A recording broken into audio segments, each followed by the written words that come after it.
The baby's scream was inhuman. Adana Obi lifted the rigid, purple-faced infant from the crib and pressed him to her breast. He latched on desperately, and the screaming stopped. Instant silence. The man in the doorway, Kang Dae-Hyun, one of Seoul's most feared crime lords, stared at her like she'd just performed a miracle. "What did you do?" he whispered. "I fed him," Adana said simply, rocking the starving baby. "Now sit down and tell me how we got here." 6 hours earlier, that same scream had torn through the penthouse like a blade. Kang Dae-Hyun had pressed his palms against the bulletproof glass overlooking Seoul's glittering skyline, his jaw clenched so tight his teeth ached. Behind him, Jinari shrieked again, the sound clawing at something deep in his chest he didn't know existed. 6 hours. 6 uninterrupted hours of crying that no doctor could explain, no nanny could soothe, no amount of power could silence. He turned to face the nursery where his 3-month-old son lay red-faced and trembling in a crib that cost more than most Seoul apartments. The 4th nanny this week stood helplessly nearby, her face drawn with exhaustion and fear. Fear of the baby. Fear of him. "Sir, I've tried everything," she whispered, backing toward the door. "I can't. I'm sorry, I can't do this." She was gone before he could respond, her footsteps echoing down the marble hallway like everyone else who'd fled this room. Dae-Hyun approached the crib slowly, staring down at his son. Jinari's tiny fists pumped the air, his face contorted in misery. The child looked like his mother, Yoon Se-ra, who'd died bringing him into this world 3 months ago. Her family blamed Dae-Hyun. His organization blamed the distraction. And now this infant, this tiny creature who should have been his legacy, was tearing apart everything he'd built. "Boss?" Kim Min-jae, his head of security, appeared in the doorway. "The council is waiting. They're asking questions." Dae-Hyun's reputation had been built on decisiveness, on never showing weakness. But standing here, watching his son scream himself hoarse, he felt something crack inside his carefully constructed armor. "Tell them I'll be there when I'm there." Min-jae's eyebrows rose slightly, the only indication of his surprise. "In their world, you didn't keep the council waiting. You didn't let personal matters interfere with business.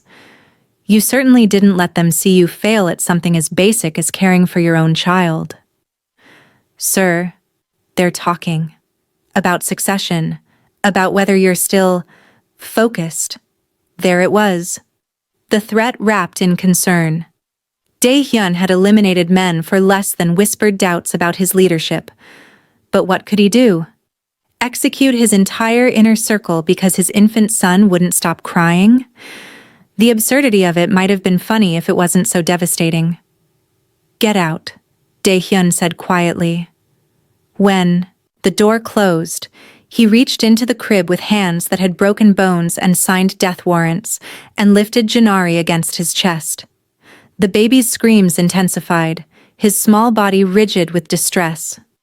Dae-Hyun had faced down rivals, survived 3 assassination attempts, and built an empire from Seoul's bloodiest streets. None of it had prepared him for this helplessness. "What do you want?" he asked the screaming infant, his voice cracking. "What do you need that I can't give you?" The baby had no answer except more tears. That night, after Jinari finally exhausted himself into a fitful sleep, Dae-Hyun did something he'd never done before. He drove himself, alone, to the Myeongdong Women's Shelter on the east side of the city. His organization had connections there, relationships built on protection money and mutual benefit. If the shelter existed in his territory, he made sure it stayed safe. In return, they asked no questions about his business. Sister Mary, the nun who ran the facility, met him at the door with surprise in her eyes. "Mr. Kang, it's late. I need help." The words felt foreign in his mouth. "My son won't stop crying. Formula won't work. Bottles won't work. He's 3 months old and I think he's dying and I don't know what to do." Sister Mary studied him for a long moment, this feared crime lord standing in her shelter at midnight asking for help with a baby. Finally, she nodded. "Come inside." She led him through corridors lined with sleeping rooms where women and children from a dozen countries had found temporary refuge. In a small common room, a young African woman sat feeding her own baby, humming softly. She looked up as they entered, her dark eyes cautious. "Adanna, this is Mr. Kang," Sister Mary said carefully. "He needs advice about his infant son." Adanna Obi studied him with an expression Dae-Hyun couldn't read. No fear, no recognition of who he was, just assessment. Her daughter, maybe a year old, dozed against her shoulder as she nursed. "What's wrong with him?" Adanna asked, her English accented with Nigerian inflections. "He won't stop crying. 6, 8 hours at a time, won't take bottles. The doctors say he's healthy, but something's wrong." Dae-Hyun found himself explaining more than he'd intended, the exhaustion and desperation loosening his tongue. "His mother died in childbirth. I've tried everything." Adanna shifted her daughter, covering herself modestly. "How old?" 3 months. "And you're feeding him formula?" "Yes. Expensive formula. The best." "That's your problem." Adanna stood, settling her sleeping daughter into a nearby bassinet. "Your son isn't sick. He's grieving. Babies know when their mother is gone. The formula doesn't matter. The bottles don't matter. He needs what you can't give him." "What's that?" "Breast milk, skin contact, a mother's heartbeat." She said it simply, like it was obvious. "He needs to feel safe. And bottles from strangers aren't safety. They're abandonment." Dae-Hyun stared at her. "So what am I supposed to do?" Adanna met his eyes directly. "You hire a wet nurse who will actually stay with him, who'll hold him skin to skin, who'll give him what he's crying for. Or you watch him suffer." "I've tried hiring nurses. They all quit." "Because they're scared of you," Adanna said bluntly. "Everyone who works for you is terrified. Babies feel that fear. Your son needs someone who isn't afraid, someone consistent, someone who will stay." She paused. "What if I came to look at him? Not as hired help, just to see what he actually needs." "You'd do that?" "Sister Mary trusts you enough to bring you here. I trust her judgment." Adanna glanced at her sleeping daughter. "But I'm bringing Zara with me, and if I don't like what I see, we leave immediately." 2 hours later, Dae-Hyun's driver pulled up to the penthouse tower with Adanna and baby Zara in the back seat. That's when the scene from the opening unfolded. The elevator doors opening, the desperate screaming, Adanna walking straight to the nursery and lifting Jinari against her, giving him what he'd been crying for all along. Now, as Jinari nursed peacefully for the first time in days, Adanna studied the man sitting on the nursery floor, looking broken. "Your son is severely dehydrated and malnourished," she said quietly. "Another day or two of this and he'd be in the hospital. Maybe worse." Dae-Hyun's face went white. "I didn't know. The doctors said—" "The doctors looked for medical problems. This isn't medical. This is trauma." She adjusted Jinari slightly. "He needs to nurse frequently for the next few days, maybe every hour. He needs constant holding, skin contact, consistency. Not from nannies who are afraid, from someone who stays. You. Possibly. But I need to be very clear about something, Mr. Kang." Adanna's voice was firm. "I didn't survive everything I survived just to become part of a crime lord's household with no protection, no rights, no guarantee of safety. If I do this, if I help your son, I need real commitments from you." "What kind of commitments?" "I'll help," she said finally. "Where's my room?" "Next door. There's a connecting door." "Good. I'll need it open so I can hear him." She turned her attention back to Jinari, who was finally relaxing against her, his breathing evening out. "You should sleep, Mr. Kang. You look terrible." He almost laughed. No one told him he looked terrible. "It's Dae-Hyun." I'll call you Mr. Kang until I trust you. That might be never. This time he did laugh, a short, surprised sound. Then he left her there in the nursery. This stranger who'd just accomplished what months of money and power couldn't. When he reached his own room, he collapsed onto the bed fully clothed. For the first time since Jinari's birth, he slept through the night. The next 2 weeks transformed the penthouse into something Dae-Hyun barely recognized. Adana had moved Jinari's crib into her room despite the expensive nursery, claiming babies needed to sleep near their caregivers. She'd rearranged furniture to create a small play area where Zara could crawl safely while she tended to Jinari. She'd removed half the luxury items Dae-Hyun's interior designer had carefully selected, calling them suffocation hazards and unnecessary distractions, and she'd refused to be intimidated by anything or anyone in his organization. "Your men keep staring," she told him one morning, standing in his kitchen with Jinari sleeping against her chest in a wrap. "Tell them to stop, or I'll tell them myself. And they won't like how I do it." Dae-Hyun looked up from his coffee. "They're not used to strangers in the apartment." "I'm not a stranger. I'm the woman keeping your son alive. There's a difference." She poured herself tea, completely at ease. "And another thing. That council meeting you have tonight? Cancel it." "Excuse me?" "Jinari has a doctor's appointment. A real one, with a pediatrician I found who specializes in infant nutrition and trauma. You're coming with us." "I have business." "Your business can wait. Your son can't." She met his eyes over the rim of her cup. "You wanted my help. This is part of it. Jinari needs to see his father being present, being involved, not just paying for things." Min-jae, who'd been standing guard nearby, looked like he might intervene. Dae-Hyun waved him off. The truth was, Jinari had transformed in these 2 weeks. The constant screaming had stopped. He was feeding regularly, gaining weight, even starting to smile occasionally. And all of it was because of this woman who'd walked into his life making demands.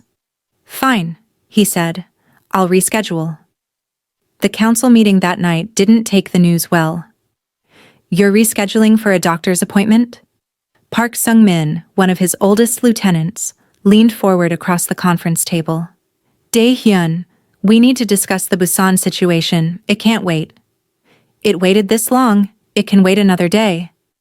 "The Yoon family is making moves," another council member added. "Sera's parents are talking about custody challenges.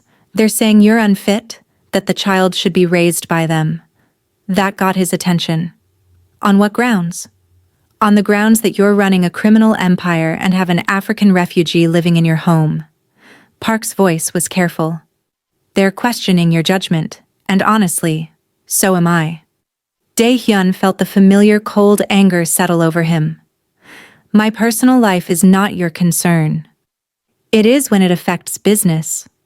Half of Seoul is talking about Kang Dae-Hyun being domesticated by a baby and a foreign woman.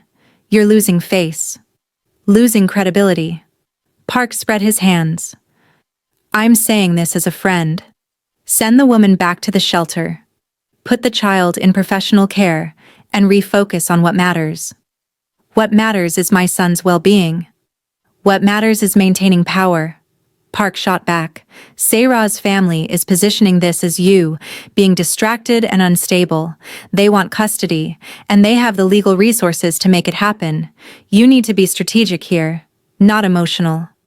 The meeting dissolved into arguments about appearances and reputation while Dae-Hyun sat quietly, processing what he'd just heard.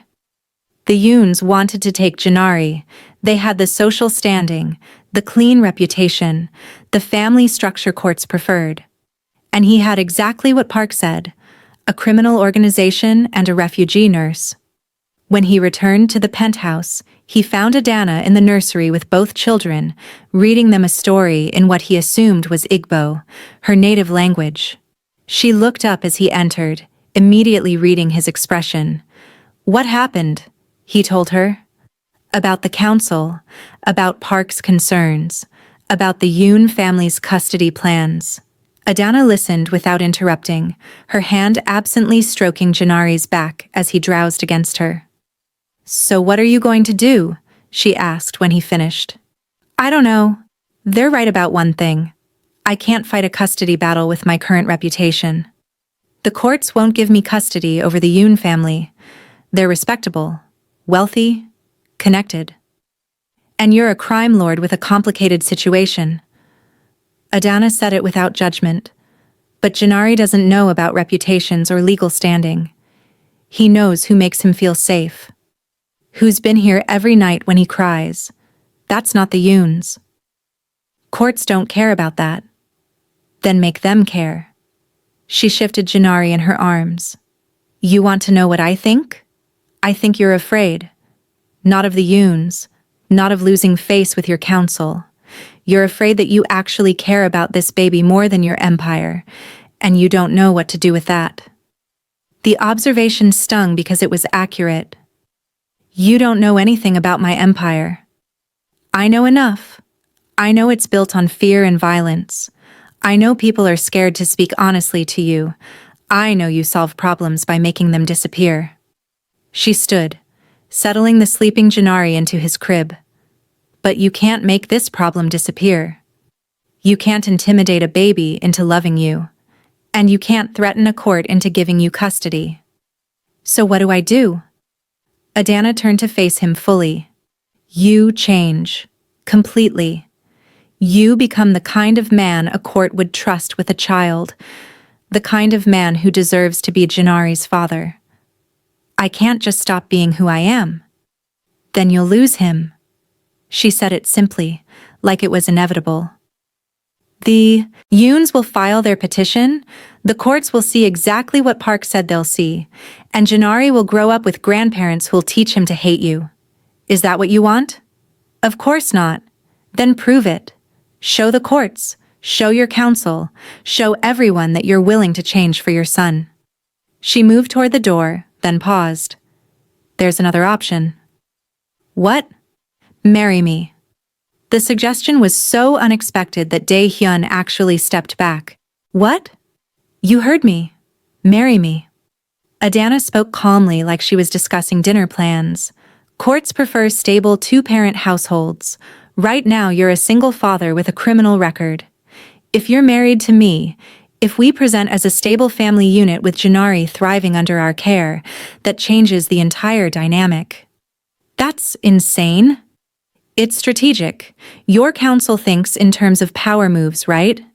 This is a power move. The Yoons want to paint you as unstable and unfit. A marriage shows commitment, stability, legitimate family structure. Plus, I get legal status through marriage, which strengthens my asylum case." She tilted her head. "You wanted solutions. I'm offering you one." Dae-Hyun's mind raced through the implications. A marriage of convenience to an African refugee to win a custody battle. His counsel would lose their minds. The Yoons would escalate. His reputation would take another hit. But she was right about the courts. Family law judges loved stability, loved two-parent households, loved evidence of changed behavior. "You'd be willing to do this?" he asked slowly. "For Jinari, yes. And for legal status. But I have more conditions." "Of course you do." "This marriage stays on my terms. Separate rooms, no expectations of anything beyond legal partnership. I help you win custody. You help me get citizenship. When Jinari is old enough to be stable and safe, we divorce amicably. And most importantly, you start legitimizing your businesses. No more criminal activity, no more violence. You want to be a real father? Act like one. You're asking me to dismantle everything I've built. I'm asking you to build something better." Adana crossed her arms. "Children don't thrive in darkness, Dae-Hyun. They need safety, stability, peace. If you keep running your empire the old way, even if you win custody, you're raising Jinari in a world where he'll eventually become what you are, or get destroyed by it. Is that the legacy you want?" He thought about Sarah, about her death, about the circumstances that had brought him to this moment. His empire had given him power, but cost him everything else. His son was alive now only because a stranger had shown more courage and compassion than anyone in his organization. If I agree to this, the wedding needs to happen fast, before the custody hearing. How fast? 4 days. Adanna didn't even blink. Then we have 4 days to make this believable. Get your lawyers working on the marriage paperwork. I'll handle making us look like an actual couple. The wedding was brutally efficient. City Hall, 2 witnesses, no ceremony or celebration. Min-jae stood as his witness, looking deeply uncomfortable with the entire situation. Sister Mary stood for Adanna, blessing them quietly in Korean and English. Jinari slept through it in Adanna's arms, while Zara played with the hem of her mother's simple dress. When the officiant pronounced them married, Adanna kissed him briefly on the cheek. Pure performance for the photographs they'd need for court. Then they drove back to the penthouse as husband and wife, the entire situation surreal. The custody hearing 3 days later was brutal in a different way. The Yoon family brought an army of lawyers, character witnesses, and social workers prepared to tear apart every aspect of Dae-Hyun's life. They presented evidence of his criminal connections, testimony about his reputation, questions about his fitness as a father. Their lawyer was surgical in his attack. Mr. Kang, isn't it true that you run an organized crime syndicate in Seoul? I run several legitimate businesses. That's not what I asked. Isn't it true that you've been investigated multiple times for racketeering, extortion, and violence? Investigated, yes. Never convicted. Because witnesses tend to disappear or recant their testimony, isn't that right? The lawyer turned to the judge. Your Honor, we're asking for custody to be given to Mr. and Mrs. Yoon, who can provide a stable, safe, legal environment for their grandson. Mr. Kang's lifestyle is completely inappropriate for raising a child. Then it was Adanna's turn to testify. She walked to the stand with Jinari sleeping against her chest in the wrap, refusing to hand him to anyone else. The Yoon's lawyer immediately objected to the baby's presence, but the judge allowed it. Mrs. Kang, you've only known the defendant for 3 weeks. Is that correct? That's correct. And you married him after knowing him for less than a month? Yes. Doesn't that strike you as rushed, impulsive, perhaps motivated by your need for legal status rather than any genuine relationship? Adana met the lawyer's eyes calmly. I married him because Jinari needed a stable home, and I married him because I've seen more of who Dae-Hyun actually is in 3 weeks than most people see in years. You want to know what I've witnessed? I've seen a man hold his screaming son for hours even when he didn't know what to do. I've seen him cancel important meetings to attend doctor's appointments. I've seen him learning to change diapers at 3 in the morning because Jinari needed him, not a nanny. That's very touching, but I'm not finished. Adanna's voice remained steady but firm. You're asking if I married him for status. I married him because this baby needs his father, and his father needs someone to show him how to be present. Jinari doesn't need a perfect father. He needs a present one. He needs someone who chooses him over power, over reputation, over everything else. That's what Dae-Hyun is becoming. The lawyer tried a different angle. You're aware of his criminal activities? I'm aware of his past. I'm more interested in his future. She looked at the judge. Your Honor, I've worked with mothers and children in crisis for years. I know what healthy attachment looks like. Jinari knows his father's voice, his smell, his heartbeat. When Dae-Hyun holds him, Jinari relaxes. That's not something you can fake or buy. That's months of showing up, being consistent, choosing your child every single day. The judge listened carefully, then asked her own questions. About the household, about safety measures, about plans for Jinari's future. Adana answered everything honestly, including the changes Dae-Hyun was making to his businesses, the security protocols protecting both children, the stability they were building together. When the testimony concluded, the judge took a week to deliberate. Those 7 days were the longest of Dae-Hyun's life. He'd faced down rival gangs with more confidence than he felt waiting for this decision. Everything he'd built, all his power and connections, meant nothing in this room. Only his ability to be a father mattered, and he wasn't sure that was enough. The night before the decision, he found Adana on the penthouse balcony, watching the city lights with Zara asleep in a carrier against her chest. Jinari was inside in his crib, finally sleeping through most nights now. "Thank you," he said quietly, joining her at the railing. "For what you said in court. For all of this. Don't thank me yet. We might lose. Even if we do, you saved his life. That matters." Adana was quiet for a long moment. "You meant what you said about changing? About legitimizing everything?" "I don't have a choice. Even if we win custody, you're right about the environment. I can't raise him in the world I built. It would destroy him." He leaned against the railing. "My counsel thinks I've lost my mind. Park told me yesterday that I'm throwing away an empire for a baby who won't even remember this." "Are you?" "Yes. And it's the first thing I've done in years that actually feels right." He looked at her.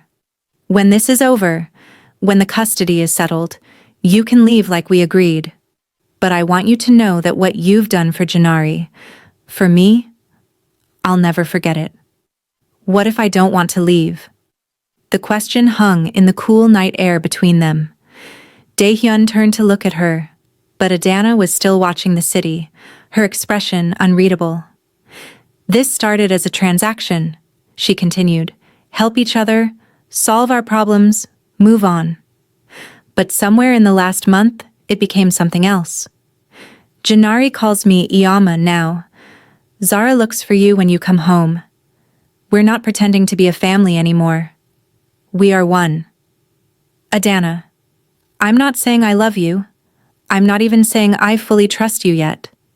She finally turned to face him. "But I'm saying that maybe we don't need to end this arrangement when the custody battle is over. Maybe we see where this actually goes." Before Dae-Hyun could respond, his phone rang. The court's decision was ready. The next morning, they stood before the judge again, Jinari quiet in Adana's arms, both of them barely breathing as the decision was read. The judge acknowledged the Yoon family's concerns, acknowledged Dae-Hyun's complicated history, then spoke directly to him. "Mr. Kang, this court has serious reservations about your past activities. However, what's become clear through this process is that you're actively changing your circumstances. The testimony from your wife, the evidence of your involvement in your son's daily care, and the documented improvements in Jinari's health under your care have been compelling. This court is granting you primary custody, with supervised visitation rights for the Yoon family." The relief hit him so hard he actually swayed. Adana grabbed his arm, steadying him, tears streaming down her face. They'd won. Jinari was staying with them. But the judge wasn't finished. "Mr. Kang, this custody arrangement is contingent on continued stability and legal conduct. Any return to criminal activity, any evidence of an unsafe environment, and this decision will be immediately reviewed. Do you understand?" "Yes, Your Honor. Completely." Outside the courthouse, the Yoon family's lawyers promised appeals, but Dae-Hyun barely heard them. He was too focused on the baby in his wife's arms, the child who was legally, permanently his son now. That night, he called an emergency council meeting. "I'm dissolving our criminal operations," he announced without preamble. "Everything. The protection rackets, the gambling operations, all of it. We're going legitimate." The room erupted. Park stood up, face red. "You can't be serious. We've built this over decades. And I'm tearing it down over months.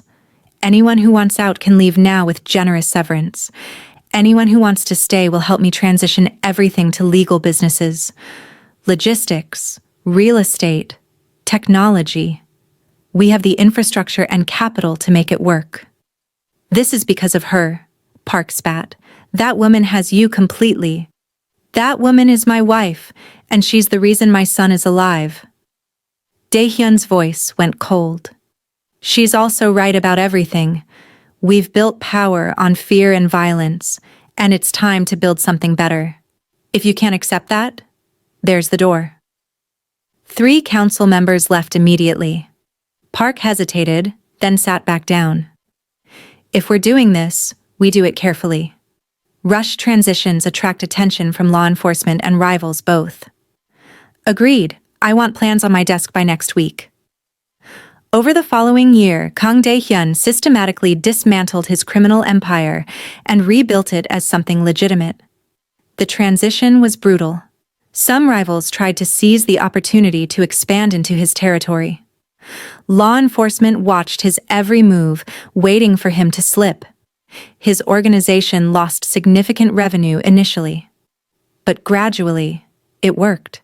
The logistics company became genuinely profitable. The real estate holdings transformed from fronts into legitimate investments. He poured money into the rehabilitation of former criminals in his organization, helping them find legal employment. And with Adanna's guidance, he converted his old headquarters into a foundation supporting refugee families and international workers in Seoul. Jinari grew. He started walking, babbling in both Korean and Igbo, calling Dae-Hyun Appa and Adanna Ioma, without distinction between biological and chosen family.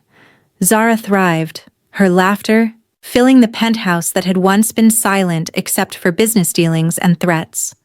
And slowly, carefully, Dae-Hyun and Adanna found something neither of them had expected.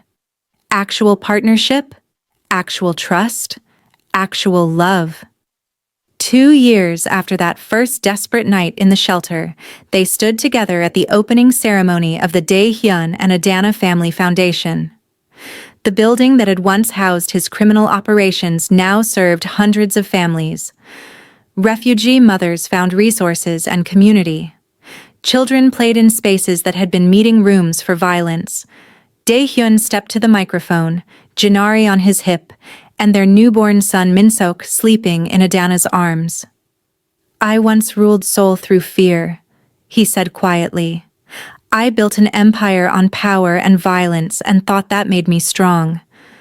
Then my son couldn't stop crying, and I learned what real weakness felt like. I learned that all my power meant nothing if I couldn't comfort my own child. He looked at Adanna, standing beside him with both boys, looking at him with pride in her eyes. A stranger from Nigeria saved my son's life. Then she saved mine by showing me what actually matters: family, safety, love. Building something that helps people instead of hurting them. It took a crying baby and a courageous woman to teach me that the strongest thing any of us can do is choose peace over power. The crowd applauded. Jinari waved at them, delighted. And Dae-Hyun held his son close, thinking about how far they'd all come from that desperate night when everything changed. A baby's cry had torn apart his old life. Now children's laughter filled his new one. That seemed like a fair trade. If you enjoyed this story about transformation, redemption, and unexpected family, hit that subscribe button and let me know in the comments what part moved you most. Should I tell more stories about people who changed everything for the ones they love? Drop a like if you stayed until the end, and I'll see you in the next video where we explore another incredible journey of change.